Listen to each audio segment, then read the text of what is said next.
Hi everybody, welcome back to Advent Blocks, and we are motoring.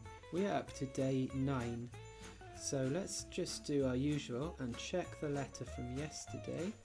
And we have the letter L, Emmanuel, a good Christmassy word. What have we got for our shape, our picture today? Well, we're back with flames. We had flames a couple of days ago, didn't we? And we've got flames again today. So let's find out what that's all about. And you know, if you're part of Sandycroft School or you have a link to the village, we have a very special reader today. After the walls of Jericho fell down, God's people lived in the land that God had made for them. Pretty soon, God gave them kings to rule over them. Some of the kings listened to God, and they led God's people to listen to God. And when they listened, God came back. But most of the kings were bad. They didn't listen to God, so God's people didn't listen to God either. They didn't care if God was there or not. That didn't stop God though. He loved them in the way that you love your best friend. So God kept on reaching out to his people. He sent them special messengers called prophets.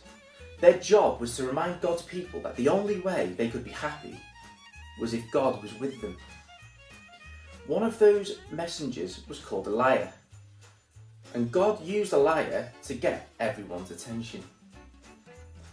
One day, Elijah asked the king, "Why aren't you listening to God anymore? Why do you listen to Baal, the fake God? Baal hasn't rescued you from Egypt. God did. Meet me on top of Mount Carmel tomorrow and I'll prove it." So Elijah showed up on Mount Carmel. The king came too, along with 450 prophets from Baal. And all around the mountainside, God's people gathered around to watch. They wanted to see who was stronger, God or Baal. Who do you think was stronger? Elijah decided they would have a contest. He would pull a bull on one altar. They would pull a bull on another altar. Then they would each ask God to do a miracle, to send down fire to burn up the bull. Whoever sent fire was the real God. After all, that's how God had led his people out of Egypt, with a huge cloud of fire. The prophets of Baal went first, all 450 of them. Well, they danced around, they sang songs, and they jumped up and down, and they did everything they could. But there wasn't any fire. Just a bunch of guys dancing and shouting and looking rather silly. Elijah went next. He put water all over the altar. A lot of water. Buckets of water. In fact, buckets of buckets of water. Buckets of buckets of buckets of buckets of water. Everyone thought, there is no way that's going to burn. Then Elijah prayed, "God, you're the same God who was with Abraham and with Isaac and with Jacob, and you should be our God too. But no one's listening. So to get everyone's attention, would you send fire on this altar?" And you know what? God did.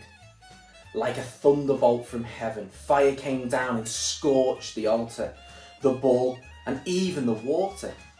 Everyone who saw it said, "Baal isn't a real God. Only God is God." What a great day.